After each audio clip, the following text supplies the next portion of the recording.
Hello viewers, welcome to the show. Today we are going to be talking about teens relationship. It's one of the most difficult and confusing moments in life. It is a stage whereby a lot of changes takes place and growth spurts in our bodies.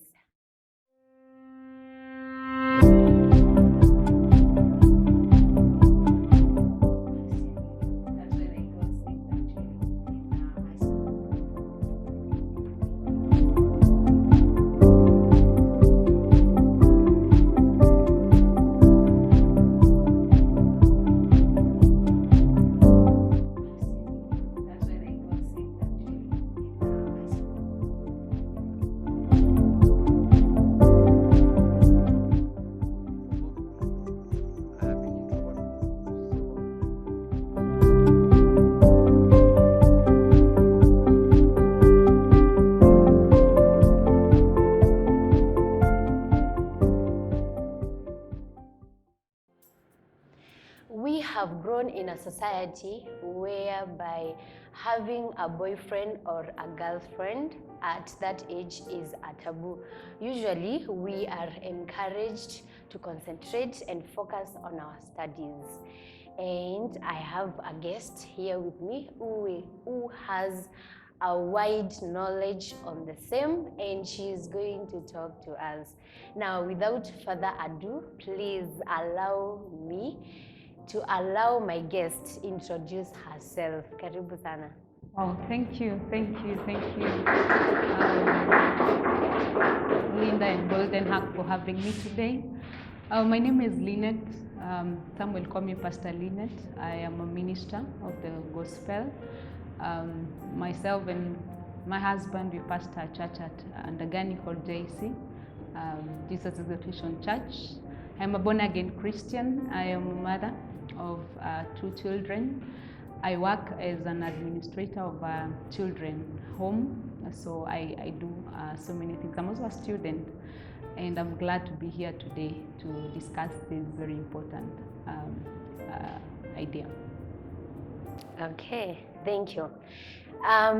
When there is a weekend of change in high schools, conferences and seminars, there's this one question that is mostly asked.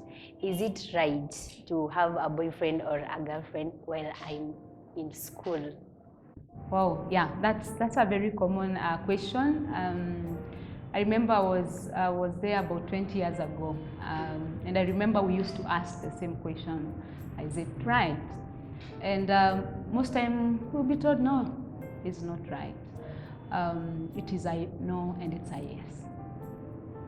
Okay. Yeah. Kindly explain to us the no and the yes part. Okay, it is a no and it is a yes because at this time, at the teenage, there's a lot of things that are happening in somebody's life. And like we started, and you said the development that really takes place at teenage, and that's the time one realizes the uniqueness of the opposite sex, and that is when attraction comes about. And so it is very easy to think about this is beautiful and this is a better one and this looks good, and it's at that age that when many young people are able to identify those changes, and they're able to kind of select this and that, and that is where the whole issue of boyfriend and girlfriend comes about. So that is why it's quite a tricky affair and it's quite a tricky thing, but yeah. Tell us the no part. The no part, because it's not the right time. And I will say this, that you will, at that point is when you realize this person is this and I am kind of attracted to them. And you can, at that point, you realize most of the young people or the teenagers want to really be specific on a certain person because of the attributes. But they go wrong when now they make it a boyfriend issue or a girlfriend issue, because it kind of makes them not focus on their right path. Because at this point, at this age, it is a very delicate age. Decision making is not so clear. You are in this crisis. You are not a young person. You are not an adult. You feel you are an adult. People think you are young, and you're in that crisis. And so making the decision of boyfriend and girlfriend at this point is not encouraged at all. That's why it is a no. Okay, Madam Lynette, what about the hormones? It is a period whereby there are those chemicals that are in our bodies, and we are growing, going to adulthood. What do? At that stage, we want to try things, So what do we do with those hormones? Okay, hormones are there, and hormones will come. And for even our grandparents, they were there. Even our great-grandparents, they were there. And the hormones were there. It's not a new era, it's not a new thing that comes about. And sometimes they control us to some level. And that is why at this point, we really encourage the young people to have this relationship with God, because they'll get self-control. That you can only get that from the Spirit of God, who gives you self-control. And you're able to know, okay, this is a hormone, this is how it's guiding me to behave, but I have my mind, I know what I am doing, I know what I am focusing in doing, I know what I want to achieve, and I can be able to control that. Okay. Yeah. So it's a no, and it's not negotiable. It's a no. We'll dig deeper into this, why it's a no. I wouldn't say it's non-negotiable, because attractions will come. Yeah. And they'll feel, okay, I think I like this one at that early age. I wouldn't say it's non-negotiable, but I think it's the idea of how do we go about it? How do we go about it at this age? Yeah. So on the same, how should they go about it? Teenagers, how should they go about it? Now, at this point, it is important to understand why do I want a boyfriend? Why do I want a girlfriend? What are the reasons? Okay? And some of the reasons you find their way out of the line. Because at the teenage is when we are controlled by what our friends are doing. We are controlled by what we want to go against everything that our parents are saying. You are at that crisis, and like, mommy said this, daddy said this, I must go against this, and we listen more to our friends. We don't want to be left out, like I am the mshamba in this. I want to be, I want to be like my friend. I want to be this one as a boyfriend. I want to have, there's that sense of belonging. There's that sense of you're not really sure of who you are at that point, and you are really influenced a lot. So at this point, it's very important to know, what do I want in life? Who am I? Who am I as a young person? Who am I? What do I want in life? Yes, I have seen this girl and she's attractive, and I feel, okay, my guy here has a girlfriend, and he always tells me about my girlfriend and what we do and what we don't do and all this and all that. And I feel, am I left out? Do I still need, to have my own stories? Because some of the reasons you listen to teenagers, and some of the reasons they give you why they go that direction, quite amazing, I must say. Because okay, I was the only one out not having, and I felt I should have. And when that is the reason behind it, then it goes wrong, completely wrong. Yeah. Okay. On the same, sometimes some of these teenagers, they get into a relationship trying to, because they try to fit in. Like maybe in school there is a lot of bullying, and then kuna wengine wako zile za wewe hata uwezi, wewe hata hujui kukatia, so they want to prove a point to their friends. Could it be one of the reasons as to why they end up getting a boyfriend or a girlfriend, to fit in or to try and prove a point? Most will do that for that. They want to prove a point. They want to not be the only one who don't have. And others are esteem issues. When somebody has a very low esteem, they want to not be left out. But when somebody has a very high esteem, they don't really care much about who has and who doesn't have. As long as I have my path, I am following through my path, and I'll not allow any distractor my way. Because the earlier you allow distractors your way, the earlier you divert from your purpose. And you realize when it is very late and you cannot really come back. There are so many people who regret how they lived their teenage life, because beauty is there. And even when you're 50 years, you still find beautiful ones. Even those who are in marriage, they still find, hey, now you are Mepita, Kosawa, and they are, they are elderly. So about beauty and about that and about a sense of belonging, I would really advise that understand yourself, know yourself, have your value system, have what you want in life, and anything that acts as a distractor, let it be a no. Okay, we will take a short break and then we will be back for more.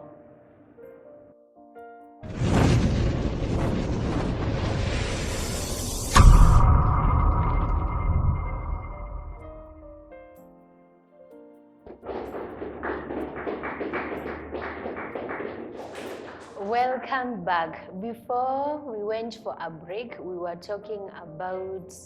dealing with the question, is it right to have a boyfriend or a girlfriend in school? And the answer was yes and no. Now, let me hear what one of the audience has to say about that. I was asking about, because you have talked about self-esteem, how are you going to deal with, how can you raise your self-esteem? Okay, thank you. Now, what affects our self-esteem are several issues. Sometimes our background, our exposure, the things we have seen and grown seeing. Those are things that can really affect our self-esteem, and you feel like you don't amount to that. One of the greatest things that really becomes a blessing and is able to help your self-esteem is self-identification. When you identify who you are in yourself and in God, that identification really helps you and it encourages, it builds up your self-esteem. And the issues we go through in life sometimes can really bring it down.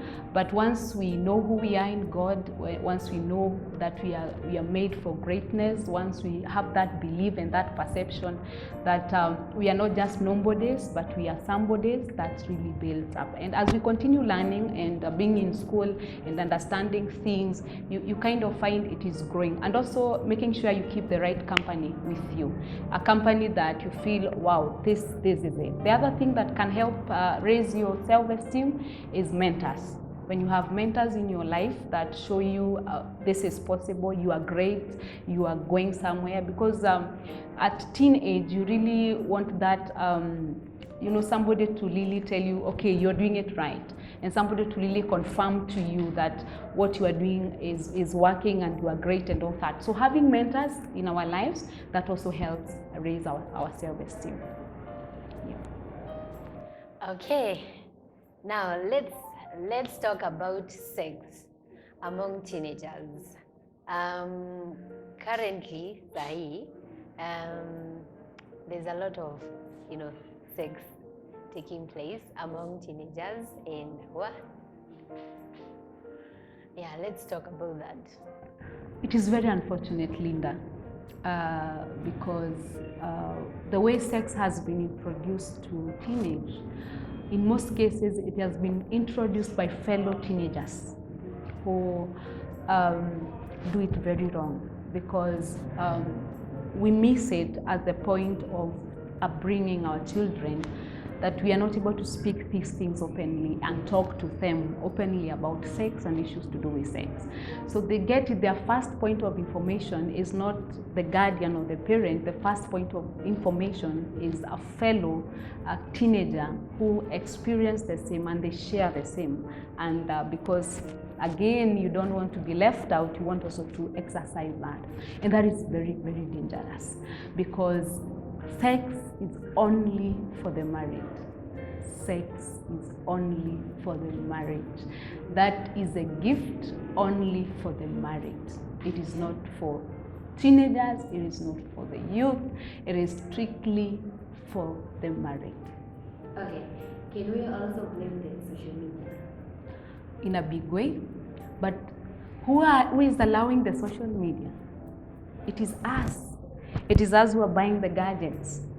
It is us who are scrolling all the sites that we want. So we have the power to either consume it or not, depending on who we are and who we believe we are.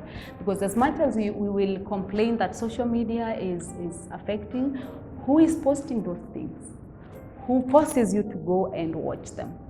You see, it is us who should take responsibility. Yes, social media is playing a very, very big role in that.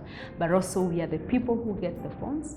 We are the people who watch those clips. We are the people who go into those sites. Yeah.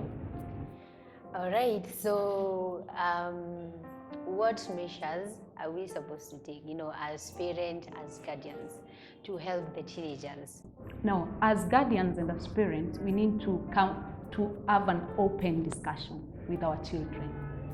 And where does it start? It doesn't start from a parental authoritative platform. It starts from a friendship. So I will encourage all the parents to start friendship with their children very early. You cannot change them at teenage. You cannot befriend them at teenage. You need to befriend them from a very, very young age. And as they grow up, you're able to talk these things, not as a guardian who is rebuking, but as a friend who is talking to another friend.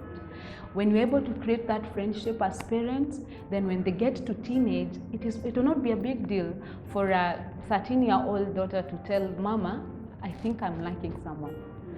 Or a 14-year-old to tell the daddy, I think I am liking this and this. And at that point, they're able to be able to now talk about these things openly. And also the other place is listening. Sometimes as parents, I am one of them, though my children are not yet teenage, but I'm dealing with teenagers a lot and youth, we don't listen to them. We have this conception they are always on the wrong. We have this conception they are against our rules and what we tell them. And they kind of block, because they also have that misconception that whenever my parent is talking to me, he's out to rebuke me. And so they have that misconception. So as parents, try building up friendship with your child. Listen to them. The modern parent, we are very busy. We have no time for our children. They get out of school, and that is why when children will close school, the first people to complain are the parents. Why are they letting them come to us, for a very long period, like now with the elections, and then they have to go back? And parents are, when will they leave us? It's like they are a burden rather than a blessing to us. So that misconception has to end, and parents need to listen to their children, especially the teenagers. They have a lot to say. They have a lot to offer. And if you cannot allow that platform that you can talk heart to heart, then you find these issues. And because they will listen to those people who talk to them. And so who are they? They are peers. So the people who talk to them or listen to them, they're the people they will consume that information from. So parents need to really up a bit on that. And I know we are busy with work and all that, but we need to set time for our children, set time for our teenagers, set time for them, regardless of our jobs. Because we may make a lot of money, but when the child goes off, it's off. The money cannot bring them back. Yeah. On the same point, one of the biggest challenge that we have is that we do not have, people we can talk to, especially our parents or our guardians. Like, I feel like parents are supposed to be close to their kids, so close in a way that they can talk and share anything. Like nikipata mse pale hivyo namlike, namwambia hey mom, kuna kamtu nimelike pale hivyo. When it's like that, it's easier, than when you go out there and you expose yourself to social media, or you get advice from your peers, and then pia wenyewe wana end up kukuguide wrongly, So what do we do with these parents? Because honestly, hata ukiwaongelesha uambie hi mom, I want a friend, si wewe unanitetesha kila siku. Sometimes nataka pia uniongeleshe, uniambie, tuketi chini tuongee kama mabeshte. Growing up, there was a place of auntie and uncle. And I think that was a very, very important place. Because that thing that I couldn't tell my mom, like I've started my menses, I could tell my auntie. The men can have an uncle that you can really talk to. So I think the position of aunties and uncles, and then we add mentorship, both from the Christian perspective, mentors from the church, where you identify somebody that can walk the journey with you, that will really help. So if at the parent level it is not working, there is an auntie, there is an uncle for the men, there's a mentor from the church who can do that. Okay, like you've had parents, you should be close to your kids. Make sure your friends should be friends with your kids so that they can talk to you about anything. And teenagers, sex is for married people. We will be right back after a short break.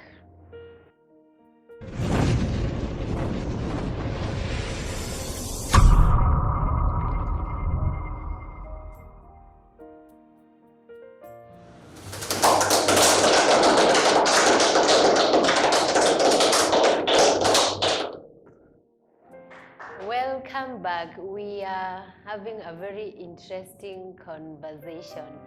Now, let me get one of the audience. My question is it right to introduce your girlfriend to your parent before you are through with school? Wow, that's a good one. I know, having been asked from the audience, that means it's not just him. It's many who are wondering, do I introduce? And I'm like, okay, your girlfriend. I think there are a few issues we should have mentioned earlier, but at that point, this is a friend, right? This is a friend that, what level is this friendship?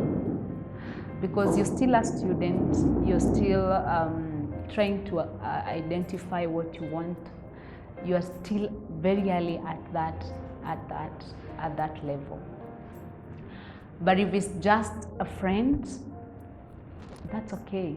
It's important to just introduce just a friend. And I want to believe at this point is just a friend. Well, he said a girlfriend. Definitely, I want to believe from a man's perspective, it is a girl who is their friend. Because that's the question. Is it a girlfriend or is a girl who is their friend? For a girl who is their friend, go ahead, introduce. And you can have many girls who are your friends. But for girlfriends, it's not yet time. It's not yet time. You've not realized yourself. You've not even understood yourself. You cannot take over the burden of understanding somebody else and bringing them on board in your life. Because you need to really understand yourself and package yourself right to say, okay, this is my girlfriend. But if just a girl is your friend, it's fine. Okay. Yeah. No strings attached. All right. Anyone else? What about, in some instances, there are some people who say that they are married people and they are prosperous in life, but when you listen to them, they say they met in maybe high school and they are still there and they dated during that time. Is it okay? Okay, I've heard that also. People say, we met in high school. There are stages to everything. There's a process to everything. And meeting in high school, maybe they became friends who help each other in mathematics, in chemistry, in physics and biology. And then they continued, they cleared high school. Most of the stories you hear that, they went separate ways. Somebody went to their university or college and pursued what they were pursuing. Later in life, they come back and they start the whole thing, because dating is something totally different. It's not for high schoolers. It's not even encouraged for those who've just cleared college, because there's that process, there's friendship, there's, before you get to dating is a whole long process. So I have had that, yes, and I must say, for those people who you find they have walked the journey, it was not like they met at 13 years, they were together at 14 years, telling each other all the things you want to hear and to be told. 15, 16, 17, 18, 19, 20, all the way to 25. No. Sometimes there is that, okay, we met and we liked each other and all that, but we had a life to flow with, we had issues to do, we had achievement to make, and maybe later we teamed up and continued with what we started. But really at 13 years, at 14 years, when you start these things, you cannot maintain it, because that will be over 10 years, and you have not even studied, you are depending on your parents for everything, you are depending on your guardians for everything. So by the time you realize yourself, you get a build up of who really you are, so you realize time will have. You need quite some good time to do that, over 10 years, and that's not a relationship you can keep for 10 years. And I wouldn't advise at that point to start at high school. It is risky. Most, you hear 2%, there's a 98% that never works. Yeah. Meskia kuna stages. Another question, there has been a high rate of teenage pregnancies, especially in the year 2020 when there was COVID-19. There was a high rate of girls who got pregnant when they were at home, and they had to drop out of school for a while. Can we talk about that? Yeah, we need to talk about that, because at that point, when it was COVID period, there was a lot of free time. There was a lot of inattention, because when we are in high school, there is a lot of, we are engaged, like we only come home for a week. We are so engaged with a lot of work. And so COVID hit and we are home, we are relaxed, we have nothing to do. We are not as engaged, because as growing up, there was time to go to the shamba to farm. There was, you are left with cows and goats, you are left with, your younger siblings to check on. But you realize with our times, that is not really there. And so you're there, you are a girl, maybe you had spotted someone and you have a lot of free time to yourself, you have your phone, you're chatting, and that really brought about all that. And we find someone only exercising what they think they had or they saw on pornography, all that. And that really was bad. That was bad. And some of the things that led to that was a lot of free time, and a lot of inattention. And there was also social media played a very, very big role. And also someone naive. We had quite some naivety. There was that section of naivety also as well that really took place, and also lacking the place to somebody I can talk to, somebody and getting busy with myself. Okay, let's talk about the stigma that comes with getting pregnant when in school, and then dropping out of school for a while, and then maybe you go back to finish. And when you do, your friends will not look at you the same way they did before you got pregnant. And also the society will not look at you the same way. So what do we do about that? I feel like they are our sisters, our daughters, you know, they're still our kids. And yeah, they made a mistake, but I feel like they shouldn't be, you know, kind of hated, you know, or excluded. Yeah. Okay, God is a God of second chance. But we should not always do wrong to wait for the second chance from God. We should not always make our own mistakes, yet there are mistakes that we can learn from. There are people who made mistakes and we can learn from them. Also, that's a bit tricky. You find for the teenagers, you tell them blah, blah, blah, blah. You even show them examples and they don't want to listen to that. They want to make their own mistakes. Let me make my own mistakes. I'll learn from my own mistakes. So if there are people who have already made that mistake, you don't have to make the same mistake. You can learn from that and move forward. And like I said, God is a God of a second chance. And stigma, sometimes when there is sin involved, there are consequences. And you cannot bypass the consequences. And unfortunately, in this case, stigma is one of the consequences. You know, the way your life just, you know, takes a back and it just starts going down, that's part of it. There's a baby involved here. That's a whole huge responsibility. So those consequences will be there.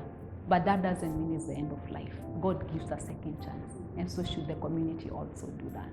Yeah, and embrace and make somebody feel. Because if somebody has done wrong and you chase them completely away, they go farther and farther away. But if you embrace them, they come closer and they can realize their mistakes and they can change. So there is need for that warmth. But I will not promise you that consequences will not be there. You deal with them. But there is need for that love and that second chance and coming back and feeling, okay, you did this, but shake yourself, move on. Briefly talk to us, tell us about the consequences.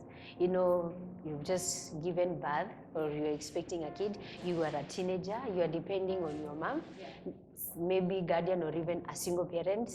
What are some of the consequences? Okay, let's say you're a girl, you're 15, 16 years, you've gotten pregnant.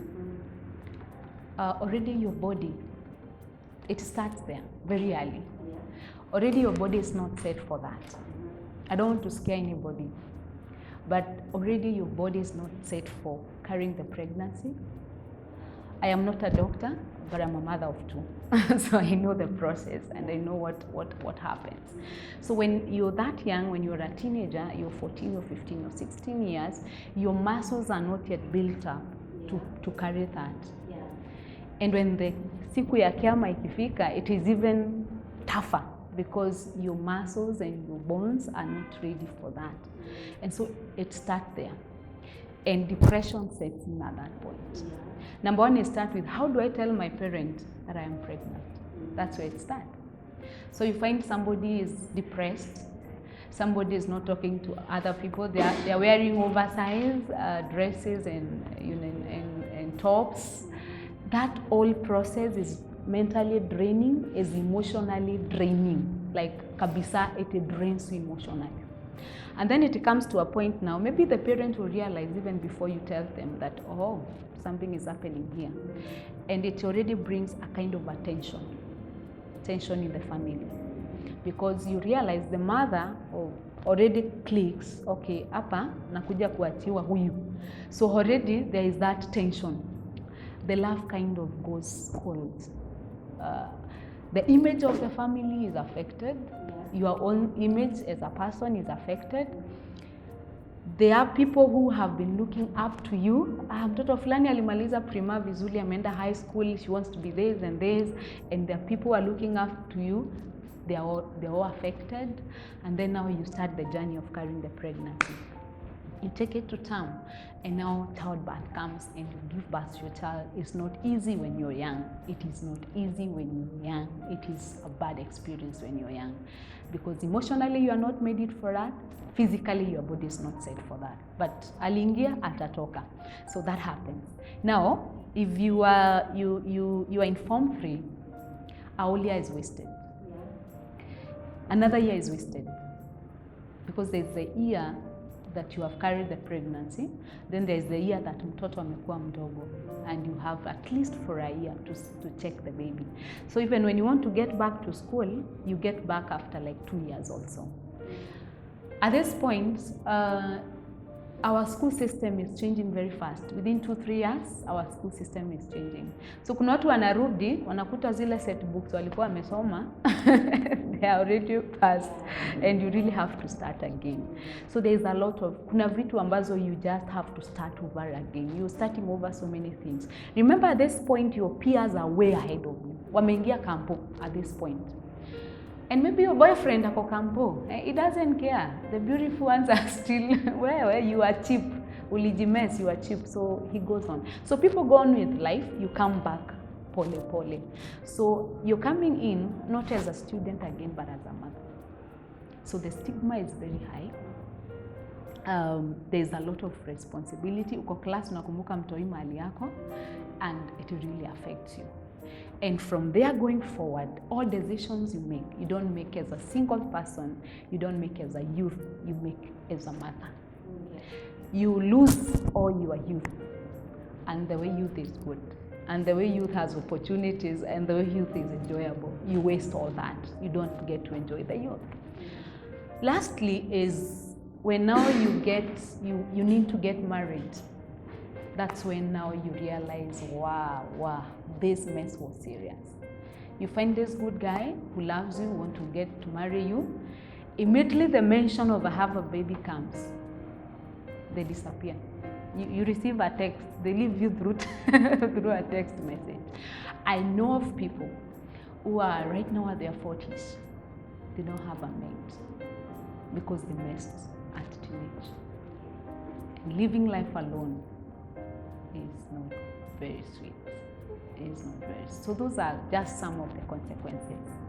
Very bad, very dear. But God gives second chances, and there are people who messed at teenage, and yet the Lord, just allows them to live a better life and allows people to come. But now that you have to be very intentional and very serious with God. When you get very serious with God, God gives you a second chance. You get your mate at the right time. You can even get the father of the baby, coming back and embracing and loving you and moving forward. But you have to maintain a very good relationship with God. He's the one who restores us and gets us back. So for those who may have messed, there is a chance and an opportunity for you. All right. But for those who have not messed, please don't. It's not good. Briefly, there was this motion that was taking place, and the motion was about contraceptives.